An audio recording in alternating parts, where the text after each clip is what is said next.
In this episode of Lucky Chow, we go island hopping. Traveling from the lush fields of Hawaii to the busy sidewalks of Manhattan to learn more about how food feeds our spiritual energy. We meet with a mostly female group of Asian and Pacific Islander wellness leaders for whom eating in harmony with our body is just a way of life. After all, if we are what we eat, shouldn't our food be fresh, nourishing, and full of vital energy? What we learned is that wellness is about cultivating our connection to our food and ultimately ourselves.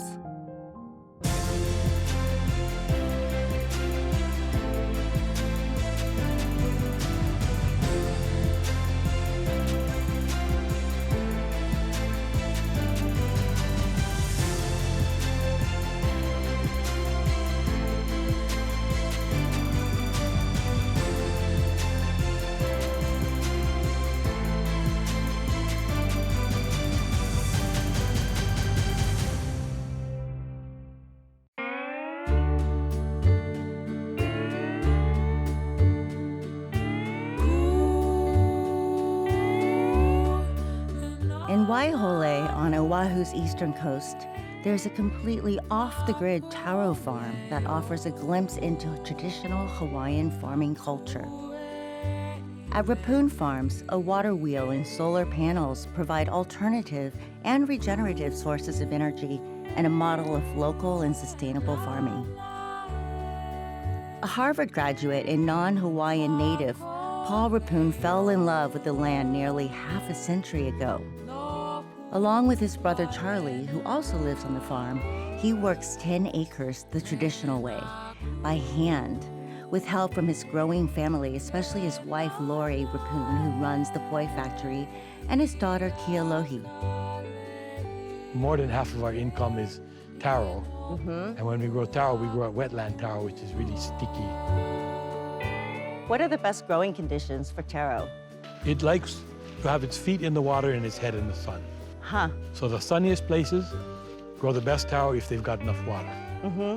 So we're really fortunate that we've got a good stream. We're close to the mountain, so even so our water is more cold, yeah? You run the water through your taro patch, and it performs its cooling function. And then it goes back into the river, so it's like a non-consumptive use of water. I see. What needs to be done now with this patch is to go around the edges, pull the weeds like this. Yeah, so we'll be going around cleaning it. It's a fun job. It is. I like to do it early in the morning or late in the evening when the sun is, not too high. Playing in mud.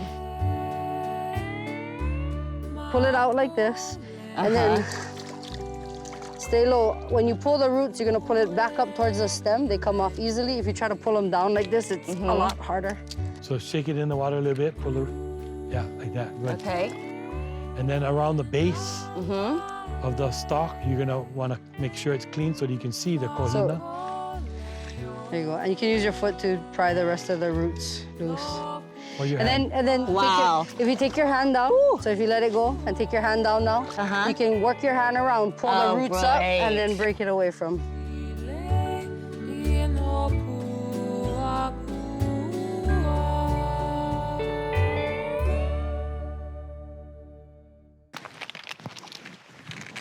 And here you can see a bit of the inside. This is where the oha were attached. The babies, yeah, these things. That's why you can see the inside. So this base right here, if you look at the bottom, this is the base of the huli that was planted. And you can see the shape of it, yeah. Wow, there is a lot of sides.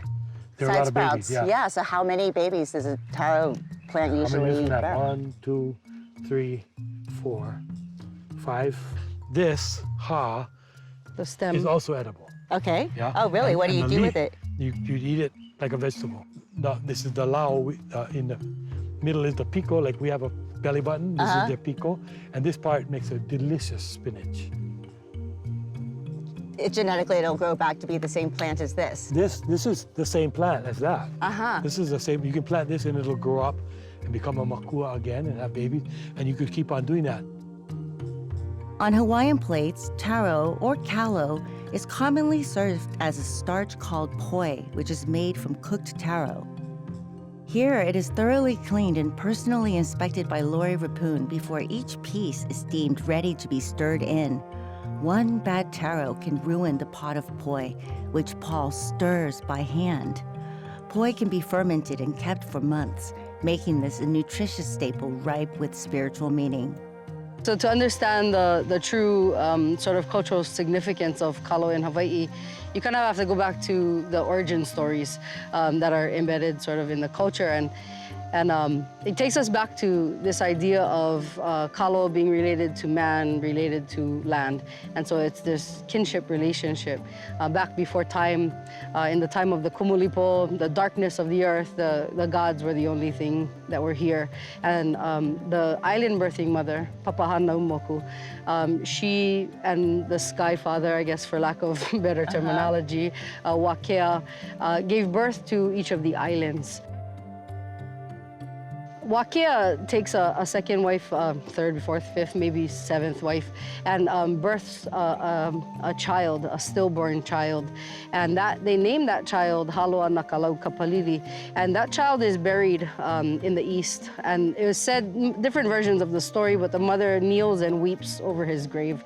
And the water of her tears sort of propagate from, in that area, the first kalo plant. Hawaiians sort of come through time, and Hawaiians have this really sacred bond with this particular plant. And it becomes the crop that feeds the people. And understanding the relationship for a lot of Hawaiians nowadays, going into the taro patches is sacred. It's transformational.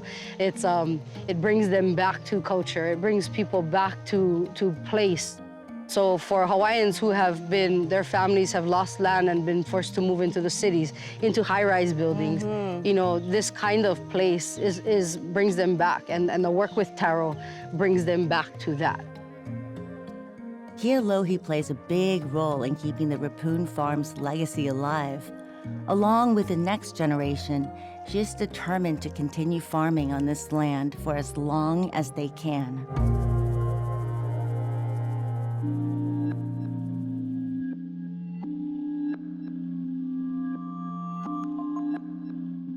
Back home in New York City, and inspired by the Rapun's connection to their heritage, I set out to learn more about my own Chinese ancestral food therapy and traditions. Growing up, my kitchen cabinet was my apothecary, and I wanted to find out how to incorporate these healing herbs and ingredients into my daily diet. So I headed to Manhattan's Chinatown.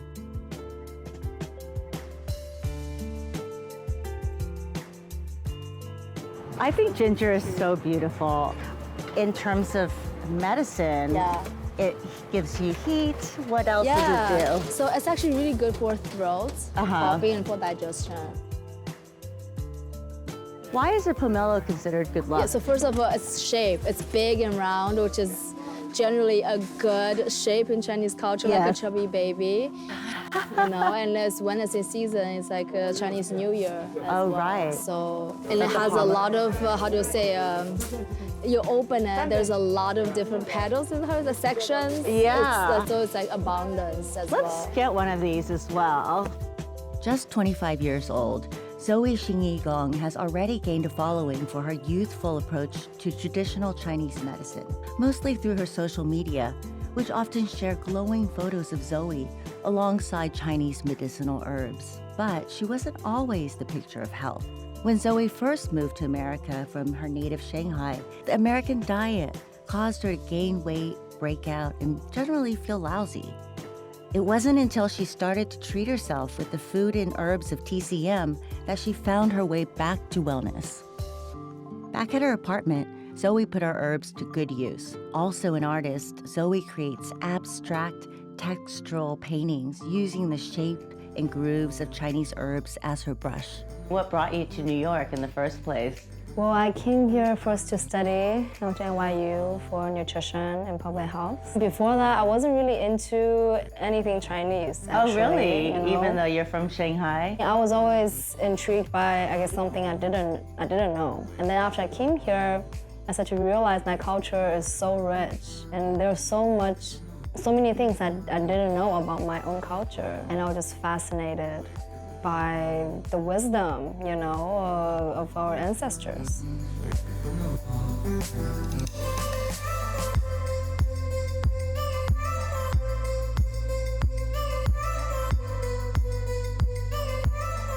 So pear is a very yin nourishing ingredient. It's very hydrating for the lung. Then we're gonna use 4 other yin nourishing herbs and herbs that can benefit the lung. Okay. The first is ginger. Yes, that can we stop purchased coughing. together. I think, Yes. in many culture, you know, they use ginger to stop coughing. And here, it's called 桔梗. 桔梗 is an herb for if you have a lot of mucus in your throat, you're coughing a lot. This is a neutral herb, not too hot, not too cold. And here we have 川贝. It's one of the more expensive herbs, but this is great to stop coughing. It's very famous, very classical to pair this with a pear. The white, light yellow, which is actually the color of the metal element. The metal element corresponds to the lung. And then we're gonna just put a little bit of the 川贝, maybe just 5 of them Okay. in the bottom. And we'll put 5 in here. Oops. Yeah. Okay, just break up like that. Yep. So I usually actually keep the skin of the ginger. We'll put 2 pieces in each. Yeah, Okay, leave them thanks. there. So this is a kind of honey honey is that? from Turkey that also has honeycomb in it, which I love. So I'm just gonna use that. And here on top. Oh, thank you. Yeah. Cap it.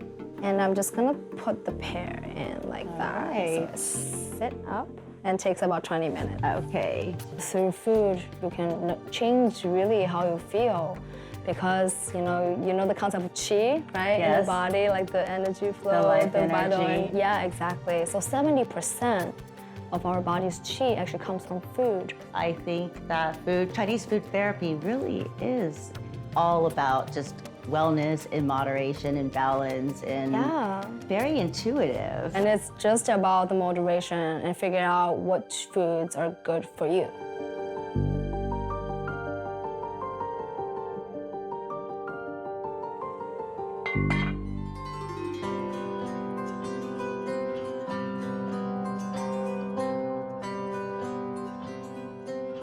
In downtown Manhattan, the Broom Street Ganesha Temple is not just a spiritual place for yoga, but also a modern Hindu sanctuary in Soho that is filled with objects of worship and artwork, including original works from friends of the temple, such as an elephant puja from Julian Schnabel and a luminous watercolor gifted by Francesco Clemente.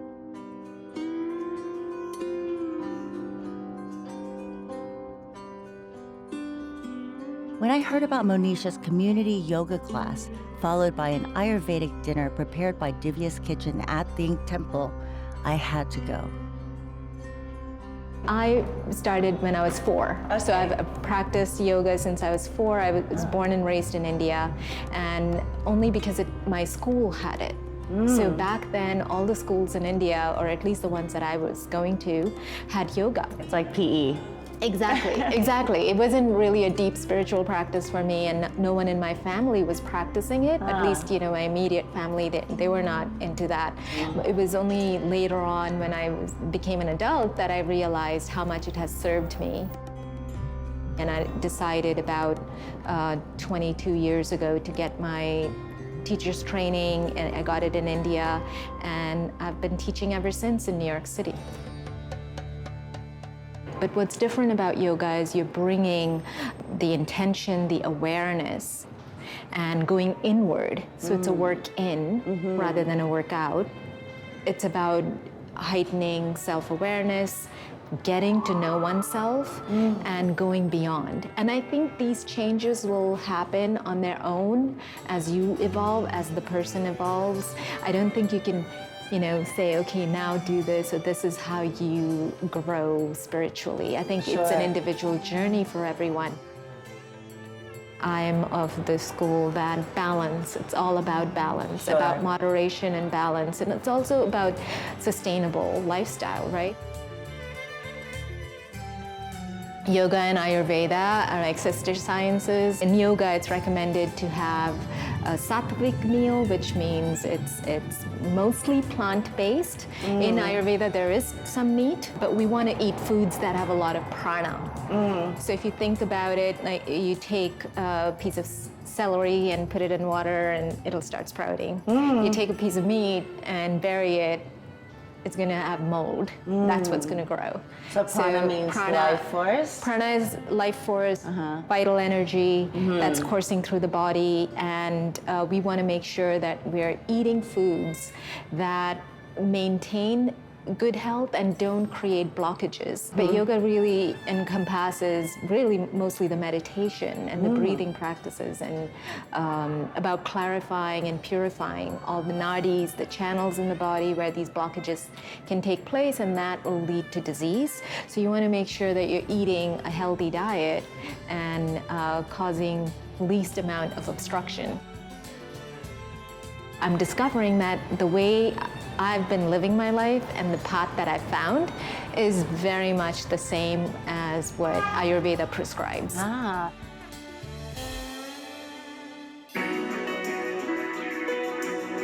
As a flower lover and a tea lover, I was immediately drawn to Lisa Lee's whole flower teas from China and wanted to learn more about the ingredients and benefits of her beautiful flower infusions.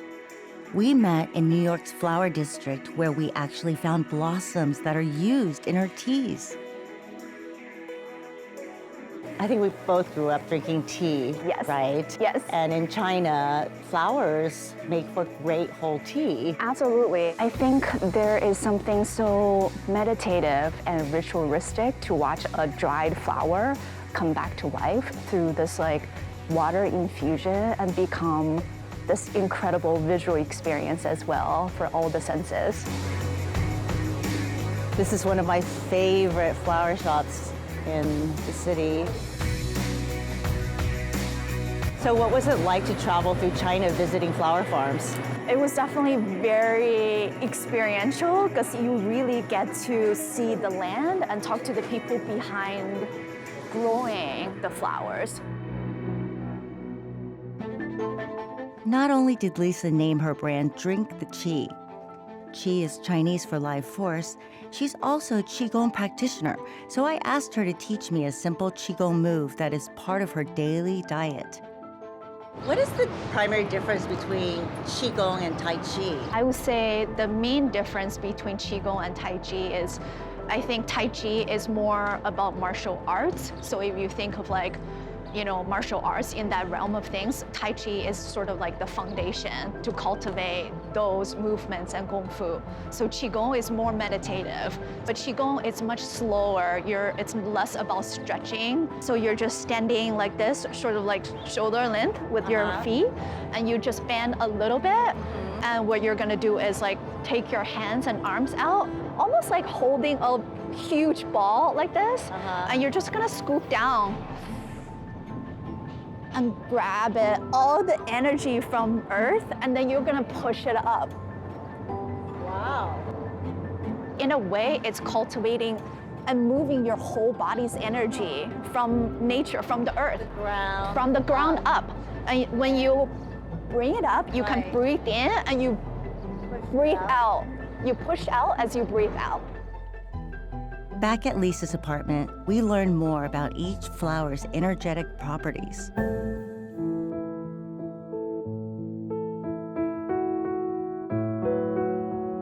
The chrysanthemums are really incredible. They're a wonderful herb that's for detoxing the body, especially if you're having a fever or feeling super under the weather. It boosts your immunity from the inside and out. The lotus is such a significant, iconic, legendary flower even in many Asian cultures, you know, in India or in China or in particular Buddhism, right? Lotus is representing of purity, rebirth, because it grows out of muddy water. So it comes out from something that is very humble. So this is the rose. As you can see, it's like a much darker variety, but when it dries, it normally changes color from when it's fresh. immaculate. Yeah. So I pour the whole rose in? Yeah. Is this a single flower? It's a whole flower. Isn't that so all amazing? Of your teas are single flowers. Exactly. It's very subtle and soothing and lovely. The rose, I think, is the most lovely tea. Yes, it's gorgeous. Isn't that so beautiful? Color. Yes. Cheers. Cheers. It's delicious. Have you heard chrysanthemum is actually really good for man because it's so cooling? You know, like women, we are cooler than men, like they run hotter, they're always hot. Yeah, yes, with the young energy. Exactly. So this is incredible for man because we drink with our eyes and senses, right? Our nose as well. So just seeing something so beautiful and taking that in, I think your brain can definitely appreciate something like that. When you came to America from China, did you think that one day you would be importing its culture here? Never. Never. I never would have thought it.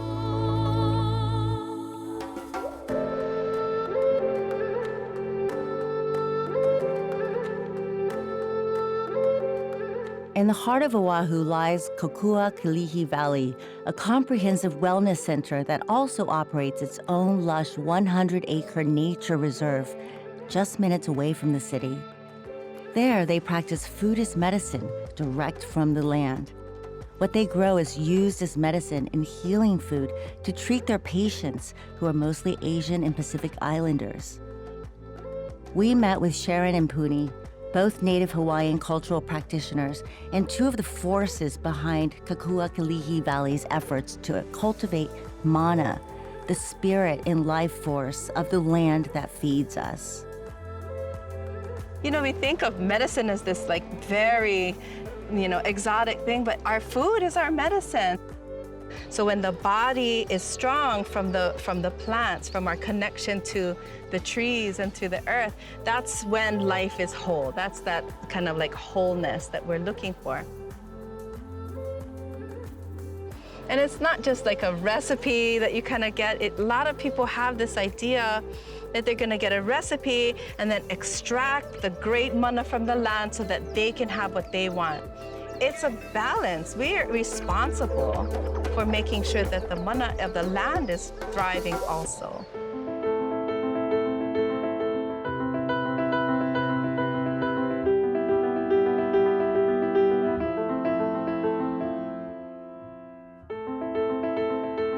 All of our foods, our Hawaiian foods, were kinolau forms of our gods, and we had lots of gods, and so they represented all of the elemental forms of them. And so every time we eat these foods, we get the qualities in them that we really admire. So the Hawaiian approach to food is actually quite spiritual. When you say that we're eating a food of our gods, or we're taking in the body of our gods when we're eating, people can say that's pagan, but I also remind them what happens when you go to a church on Sundays and you eat that piece of bread, and you're eating the body of Christ. When you drink that wine, you're drinking the blood of Christ, but it happens only on Sundays in a building. We understood this 24/7, every single day of our lives. We're connected to our spirits, we're connected to our elders, we're connected to our ancestors, and in the way that we grow and care and eat the food that nourishes us. Every person has the capacity to restore relationship to spirit, to spirituality, through plants, through food, through connection to others, to connection to the earth. It's much more simple than we've made for ourselves. What does it mean to be Hawaiian? I feel so grateful to have come from ancestry that ties me to this beautiful place, to this place that you can feel is so powerful, that you can feel the love and intention and healing. And I feel so grateful that I am responsible for protecting it, that I have kuleana, I have a responsibility to make sure that the mana of this place in the middle of the ocean, connected to all of these like beautiful, great sources of energy, that I'm responsible for making sure that it will never, never go away. And making sure that my descendants will be able to eat this food, that there's always gonna be that fish, that the ocean will never be polluted to the point where we cannot have this food, that our water will be sacred and that we'll always have this for many generations. That's how I feel. It's a beautiful gift, and it's a painful gift also. People come here because our ancestors are buried here, and the spirit that they carried with him permeates out of here, and people love it here. But they don't take the same responsibility for being here that I have for being here. And so I understand they're buried here, and I understand that I need to carry on their legacy, and that we need to care for our things. And there's just, people aren't caring for our land anymore. And we see it every single day. And as she said, it's painful. It hurts to see it. And so we do the best we can all of the time. But I know that I'm guided by all of those that came before me. And that I just have to trust that they're gonna stay with me, and they're to follow the journey with me. And that my great-great-great-grandchildren won't have to live someplace else, that they can be here. Whether you call it chi, prana, or mana, spiritual energy travels through food, and it's at the heart of our relationship with the life-giving earth that sustains us, bite by bite, breath by breath, generation after generation.